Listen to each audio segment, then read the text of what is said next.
Welcome back sa akin channel. Narito na naman tayo para sa pinakabagong balita mula sa mundo ng politika. Sa isang nakakagulat na pahayagin namin umano ni Senador Francis Chis Escudero na si House Speaker Martin Romualdez ang sinasabing sangkot sa ilang anomalya at sa isyu na nawawalang pondo sa ilang proyekto ng pamahalaan. Ayon sa mga ulat, lumutang ang impormasyon matapos ang isang closed-door meeting kung saan hindi na napigilan ni Escudero na ilabas ang kanyang saloobin hinggil sa umano'y irregularidad sa paggamit ng pondo ng gobyerno. Dagdag pa ng senador, matagal na raw niyang napapansin na mga hindi maipaliwanag na paggalaw ng pera sa ilang ahensya na indirektang nakonektado sa tanggapan ni Romualdez.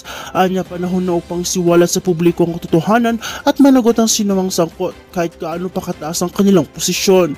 Sinabi rin ni Escudero na hindi siya takot magsalita dahil tungkulin niya bilang mamabatas na protektahan ng interes ng taong bayan.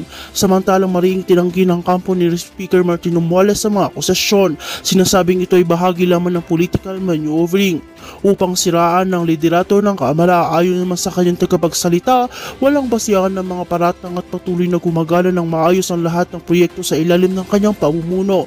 Dagdag pa nila, handa sila makipagtulungan sa anumang investigasyon upang mapatunayan ang kanilang pagiging malinis sa serbisyo. Patuloy namang umaapoy ang mga diskusyon sa social media at sa Senado kung saan hinihil ng publiko ang gagarang investigasyon upang malaman ng buong katotohanan. Kung mapapatunayan ang mga aligasyon, ito ay maaaring magdulot ng malaking epekto sa kasukuyang administrasyon at sa tiwala ng mamamayan sa mga institusyon ng gobyerno. Sa ngayon manatiling palaisipan kung ano ba ang ibinunyag ni Escudero sa mga susunod na araw.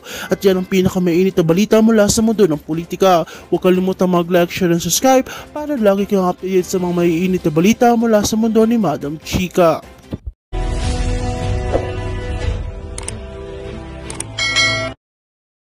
Pangulo, meron po tayong kasabihan sa wikang Pilipino. Kapag nagturo ka ng daliri sa iba, may tatlong daliri na nakaturo palagi pabalik sa iyo.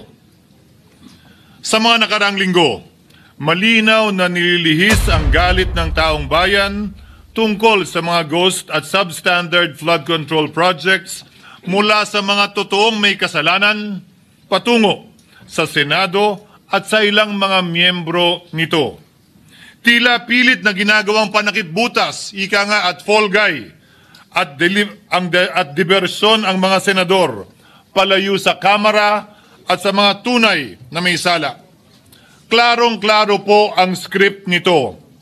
Ipitin ang tatlong dating DPWH officials, pakantayin sa kanila, mema banggit lang na senador, habang pinagtatakpan ang mga congressman na tunay nakasabwat nila sa mga lugar na ginagalawan nila. Simple ang patunay dito. Kapanipaniwala ba na wala silang kinausap na kahit isang congressman nakaupo na totoong may hawak ng mga distrito sa lugar na ginalawan nila sa hinaba-haba ng testimonya nila dito o sa Kamara? Banggit sila ng banggit, name drop sila ng name drop ng pangalan ng senador. Maski na klaro naman kung inyong papakinggan na wala silang masabing direktang nakausap o binigyan ng anuman. Lahat ito para lamang ipako ang mga senador sa media at sa publiko at ilayo ang atensyon sa Kamara at mga congressman. Bakit nga ba? Dahil tila mas malaking isda, ika nga, mas mataas, mas kilala ang mga senador kumpara sa congressman? Umaasa sila na maiibsan ang galit ng tao sa kanilang mga anomalya ukol sa flood control at tuluyan na silang makakatakas mula sa anumang pananagutan. Isang tao lamang, Ginoong Pangulo, ang nasa likod ng script at sarswelang ito. Siya ang dahilan ng kaguluhan, pagkakaaway-away, pagkakawatak-watak na ngayon yumayanig sa ating bayan, maprotektahan lamang ang sarili niya.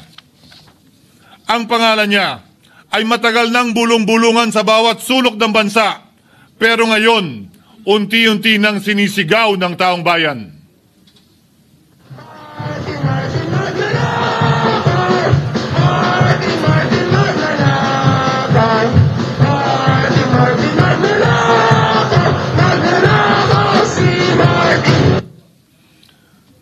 Ginoong Pangulo, minamahal kong kasamahan, bakit tila sa Kamara, dito mismo sa Senado, at sa ilang media, ay hindi pa din nila kayang sambitin ang pangalan niya? Pues, sasabihin ko, Martin Romualdez. Minsan ang binanggit ng mga diskaya ito mismo dito sa Senado, ang kanyang pangalan. Pero agad itong pinabawi nung humarap sila sa Kamara. Binanggit ni Master Sergeant Gutesa ang kanyang pangalan. Pero ultimo notaryo, natunto nila at pinabawi nila ang pagnotaryo. Buti na lang, huli na't nasabi na niya ang pangalan ni Martin Romualdez na pinanumpan dito mismo sa ating Blue Ribbon Committee. Hindi ba't si Ginoong Gutesa hindi ba't si Sergeant Gutesa lamang ang bukod tanging testigo na walang kinalaman, hindi sangkot sa flood control issue, walang hininging immunity, deal o proteksyon kapalit ng kanyang pagtestigo? Siya ang kauna-unahang nagtestigo na personal na naghatid ng pera sa bahay mismo ni Martin Romualdez. Ang salaysay niya, Ginoong Pangulo, ay kumpirmasyon ng matagal nang isinisiwalat ni Congressman Chanco at Mayor Magalong kung sino ang ulo sa paglilimas sa kaban ng bayan na ating naririnig na rin. 13,803,693 with Congressman Saldico as proponent. For the record, ang binabanggit po nating Representative Elizaldico, siya po yung chairman ng House Appropriations Committee. Walang kaduda-duda yan. Ito nga, hirap na hirap silang banggitin pa yung isa sa mga mastermind nila dyan, si Saldico. Hirap na hirap pa silang banggitin. May isa pang mas mataas sa kanya? Hindi naman gagalaw yun kung walang... Siyempre, hindi naman gagalaw yun kung walang pahintulot yung mas mataas sa kanya. Just the House Speaker. Ginoong Pangulo, pahintulutan niyo po ako magkwento ng konti upang patotohanan ang mga salitang ito. Taong 2023 nung tinalaga si Ginoong Kiko Laurel bilang kalihim ng kagawaran ng agrikultura. Bilang suporta sa kanyang mandato, tinanong ko noon ang isang simpleng katanungan sa budget process natin. Bakit mas malaki ang pondo ng flood control kesa sa agrikultura? Why is it that the budget for flood control is bigger than the budget of the Department of Agriculture or the agriculture sector as a whole? The fifth biggest allocation, not even a department, is flood control.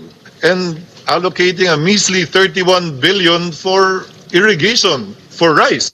Why? Pagkatapos po noon, tinulungan ko siyang bawasan ng flood control budget at idagdag sa 2024 budget ng Department of Agriculture. Aniya, tumawag daw sa kanya si Congressman Zaldico dahil pinapatanong daw ni Speaker Romualdez, bakit binawasan ang pondo ng flood control? Ngunit wala nang nagawa si Congressman ko dahil sinabi niyang pasayan ng Pangulo. Nung termino ko rin po bilang Pangulo ng Senado, maraming beses po akong tinanong ni Pangulong Bongbong Marcos tungkol sa panukalang budget para sa 2025. Sinabi ko po sa kanya ang buo at tapat na katotohanan para malaman po niya ang tunay na larawan at sitwasyon ng pambansang budget para sa taong yon. Ito marahil, Ginoong Pangulo, minamahal kong kasamahan, ang isa sa mga dahilan kung bakit pinag-utos ng Pangulo ang pag-veto at pag-for late release sa FLR at pag-hold ng malaking bahagi ng budget nila. Marahil, isa rin ito sa mga dahilan kung bakit ninais ng Pangulo na matanggal si Congressman Zaldico bilang chairman ng House Committee on Appropriations dahil sa mga inilahad ko at marahil na-discover din ng Pangulo kaugnay sa 2025 budget. Hindi malayo, Ginoong Pangulo, na naganap din ang mga ito noong 2023, 2024 at mga nauna pang budget kung saan napakaraming ghost at substandard projects ayon kay Secretary Vince Dizon at ayon mismo sa talumpati ng ating kasamahan na si Senator Ping Lacson. Ngunit marahil ay walang naglakas loob na sabihin ang katotohanan kay Pangulong Marcos o magsumbong sa kanya kaugnay sa ilang mga bagay na ito bago ako. Nais ko din pong kumpirmahin ang sinabi ni Congressman Toby Chanco na ang pag-file ng impeachment complaint laban kay Vice President Sara Duterte ginamit na paraan ni Speaker Romualdez para mag-release ng pondo nila na naka-FLR or for late release bago mag-eleksyon. Maski na alam po niya na hindi po ito kayang talakayin ng Senado hanggang sa Hunyo pa mula nung simula. Ulitin ko, ginamit ni Martin Romualdez ang FLR at ang pangalan ng Pangulong Marcos upang itulak ang kanilang unconstitutional na impeachment complaint. Sabi nila, pumirma kayo dahil kung hindi lalabas ang pondo nyo na naka-FLR bago mag-eleksyon. Subalit, Ginoong Pangulo, hindi ito umubra. Hindi ito umubra dahil tinanggihan ito ni PBBM. Sinabi niyang walang ganyang uri ng usapan at sinabi niyang hindi niya gagawin yon. Kaya't hanggang ngayon, nananatili pa rin for late release ang mga questionableng pondo nila. And that is why, Mr. President, distinguished colleagues, at the height of the impeachment controversy and amidst the passion of some sectors to remove the Vice President at all costs, I urged prudence and level-headedness because I knew that greed and not accountability was the reason behind it. In the end, Mr. President, the Supreme Court vindicated us. The Supreme Court vindicated us by saying, among others, quote, "There is a right way to do the right thing at the right time. This is what the rule of just law means." Close quotations. Ginoong Pangulo, sinisi po sa akin ni Speaker Romualdez ang pagkakatanggal kay Congressman Zaldico. Sinisi po niya sa akin ang pag-FLR or for late release ng kanilang mga proyekto. Sinisi po niya sa akin ang pagkakadismiss ng impeachment complaint laban kay VP Sara na nakikita niyang makakatunggali niya sa susunod na halalan. Sinisi din niya po sa akin ang pagkakasira ng kanilang maitim na balakin sa 2025 budget na nagawa nila ng walang balakid na mga nagdaang taon. Ginoong Pangulo, naging tapat ako at ginawa ko lamang ang aking tungkulin. Kung ano ang tingin kong tama at nararapat para sa bansa at sa sambayanan. Subalit, sa kabila po nito, nagsimula na ang lahat ng bira, paninira at kaso laban sa akin at sa Senado. At ang nasa likod ng lahat ng ito, walang iba kung hindi si Martin Romualdez. Ika nga ni Mayor Magalong na ngayon lamang nakita ko sinisiraan na rin ngayon. Bakit ko ba nilabanan at binisto sila Speaker Romualdez mula noon hanggang ngayon kung kasabwat at kasapakat lang din nila ako? Hindi ko po gagawin yun. Sa sahig ng tennis court, ang nasabing gusali sinimulang ipinatayo noong ika-6 ng Oktubre taong 2022 at ang kontraktor, ang St. Gerard Construction na pagmamayari ng mga diskaya na nasangkot ngayon sa mga maanumalyang flood control projects. Dahil dito, kwenasyon ng ilan ang pagiging special advisor ni Mayor Benjamin Magalong sa ICI. Lalabanan ko ba yung anlalakas na yan, sila Speaker? Lalabanan ko ba yung mga mayayaman na yan? Kung ako'y bulok, I fought for what is right. Ano nga ba ang ginawa nila sa akin? Una, hinalungkat ang isyu ng campaign contribution na tinanggap ko mula sa isang individual na may-ari ng kumpanyang nakakuha ng kontrata sa gobyerno. Inipit niya ang budget ng COMELEC sa Kamara dahil dito at binusisi ang di umano kaso kong ito. Subalit, Ginoong Pangulo, tulad ng sinabi ko sa simula ng aking talumpati, kapag ka nagturo ka ng daliri kanino man, may 3 daliring nakaturo pabalik palagi sa iyo. Anong nangyari? Hindi ba't biglang may lumabas na ulat ng PCIJ na ang dami naman palang opisyal, hindi lang senador, mas mataas pa ang tumanggap din ng ganong uri ng kontribusyon noong 2022 elections? Ang tanong ko ay simple. Kung legal at walang mali sa ginawa nila, edi dapat legal din at tama ang ginawa ko. Pero bakit ako lang ang iniimbestigahan tungkol dito? Higit pa doon, Ginoong Pangulo, hindi ba tayon kay Mayor Magalong merong 67 na miyembro ng Kamara na kontraktor? Ito po ay mga miyembro ng Kamara na may construction firm na nakakuha ng kontrata sa gobyerno. Kung bawal talaga ito, ibig sabihin ba niyan, bawal na nilang gastusin ang sarili nilang pera para sa kanilang sariling kandidatura? Bakit hindi din binubusisi yun? Bakit hindi inaalam yun? Ako lang talaga? Pangalawa, inintriga ni Martin Romualdez ang dating liderato ng Senado dahil sa pagkakaupo at pagdinig ni Senator Marcoleta sa Blue Ribbon Committee dahil marahil sa pananaw niya ay hindi siya safe kay Marcoleta. Ngunit Ginoong Pangulo, sa hindi niya inaasahang pagkakataon, nung araw ding yun, nagsalita ang mga diskaya, pinangalanan ng 17 congressman na kasosyo niya, kabilang ang pagbanggit na naman ng pangalan ni Martin Romualdez. Karamihan sa mga kawani ng DPWH na nabanggit sa itaas ay paulit-ulit na binabanggit ang delivery ng pera ay para sa kay Saldico na dapat at least 25%. Si Kong Marvin Rillo naman ay ilang beses na binabanggit ang pangalan ni Speaker Martin Romualdez bilang kanyang malapit na kaibigan. Isa na naman po itong patunay, Ginoong Pangulo. Kapag ka nagturo ka ng daliri sa iba, may 3 daliring nakaturo pabalik sa iyo. Pangatlo, sa pagdinig ng Blue Ribbon Committee kung saan ni-name drop ako ni Yusek Bernardo, bagaman inamin niyang personal na mismo na hindi niya rekta kung nakausap o binigyan ng anuman, bigla namang tumestigo si retired Master Sergeant Gutesa at muling pinangalanan si Martin Romualdez na hinahatiran daw niya ng pera sa mismong bahay nito. Ang bawat malita ay may lamang humigit kumulang 48 million pesos. Kalimitang dinadala sa bahay ni Congressman Saldico, ibababa lamang namin ay 35 malita para i-deliver sa bahay ni House Speaker Martin Romualdez. Gamit ang script niya sa pagturo sa akin, ayan na naman. May 3 daliring nakaturo palagi pabalik sa kanya tuwing ginagawa niya yan. Ulitin ko po for the record, Ginoong Pangulo, ang sinabi ni retired Master Sergeant Gutesa.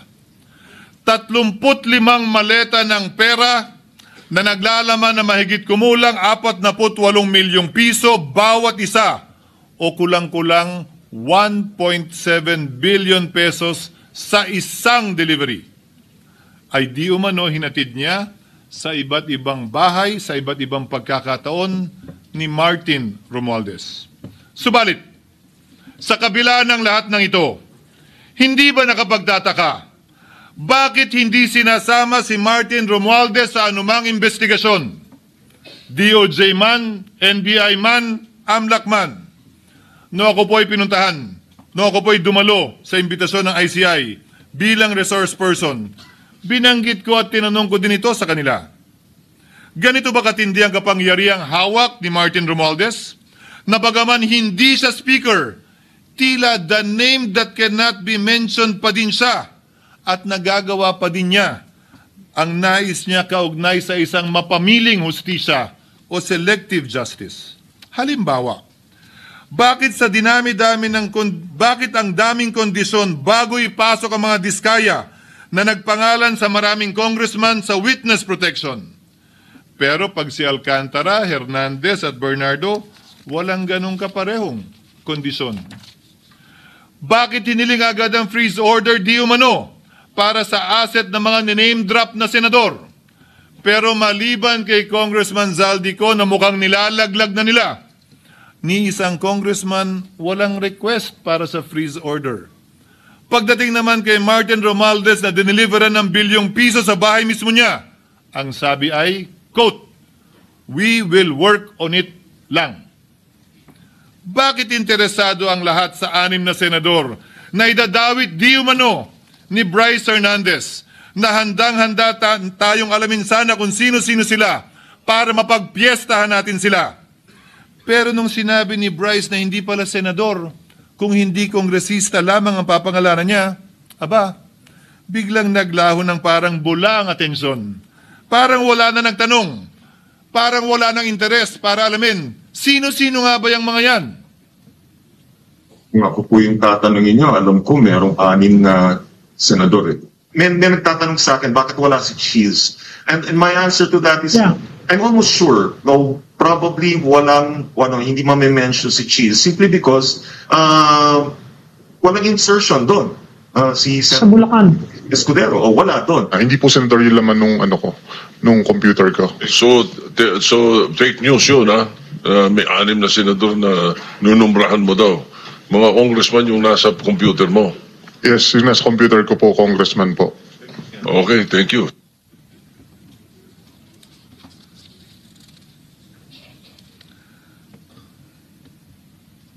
Nagkataon lang ba, Ginoong Pangulo, na ang mga nakaupong senador na dinidiinan sa ngayon ay ang dating Pangulo, dating pro tem, dating punong mayoriya ng Senado, na lahat nagkataon din lang ba na bumoto kontra sa depektibong impeachment ni Vice President Duterte o talagang tinumbok lang kami?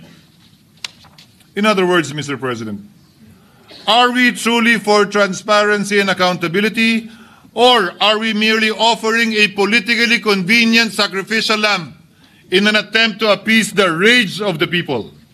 What is painful, Mr. President, is that along the way, reputations have been disparaged and tarnished. Innocent persons have been implicated, and the Senate is slowly but surely being destroyed. Nagkataon lang po ba na ang lahat ng ito o ito'y sumusunod sa isang script, direksyon at basbas ni Martin Romualdez? Sa kanyang script na naglalayong ilihis ang galit ng bayan mula sa kanya at sa mga kasabwat niya at ituro ito sa Senado at mga senador. Ginoong Pangulo, ang script at sarswelang ito ay di uubra dahil napakalayo po nito sa katotohanan. Napakasama sa panlasa at tinitiyak ko sa inyo, hindi po ito matatanggap at lulunukin ng sambayanang Pilipino. I've been in public service for 27 years. I've never been accused nor charged with corruption. This is the sterling record which they are trying to tear down, and I tell you, they will not succeed. I will defend myself, Mr. President, against these malicious and false allegations. In fact, I have already filed and will be filing necessary and appropriate charges against my accusers and prove them wrong. And with the help of the Almighty, I will be vindicated and declared innocent, I am sure. Kaya ko po ipagtanggol ang sarili ko, Ginoong Pangulo. Ngunit, Ginoong Pangulo, sino po ang nagtatanggol sa ating institusyon? Kaya't ang aking tanging hiling po sana sa inyo, Ginoong Pangulo, at sa ating mga kasamahan sa Senado.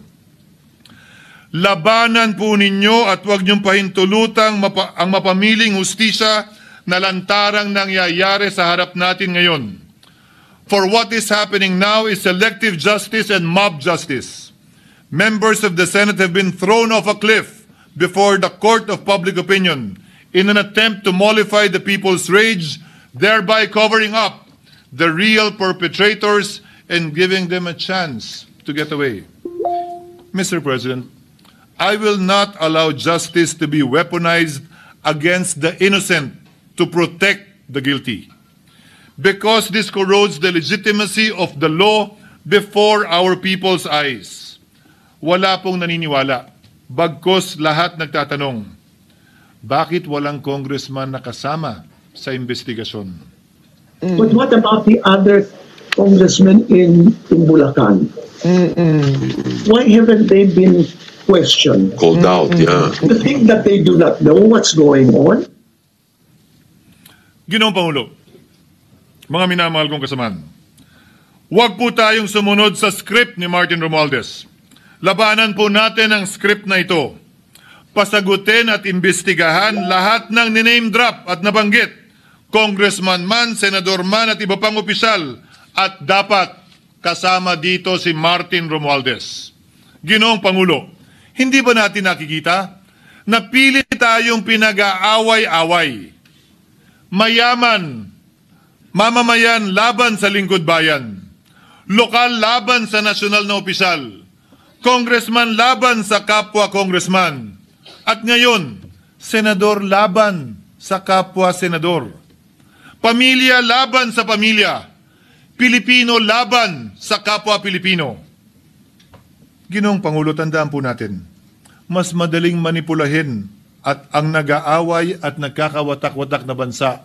At ito ang eksaktong gusto nilang mangyari.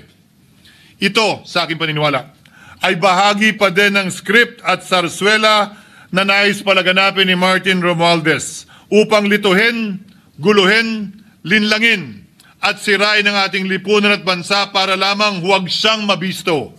Sana ay huwag nating payagang mangyari ito. Ginoong Pangulo, tulad ng sinabi ko sa simula ng aking talumpati, sa kada mapang-akusa at mapanghusgang daliri na ituturo ninyo sa inyong kapwa, lalo na kung walang basihan, merong 3 daliring palaging nakaturo sa iyo pabalik. Sana po, maging mapanuri tayo. Huwag dali-daling magturo at maghusga dahil lamang sa napakinggan. Huwag tayong sumabay, kumampi, at magpadala sa script at sarswela ni Martin Romualdez.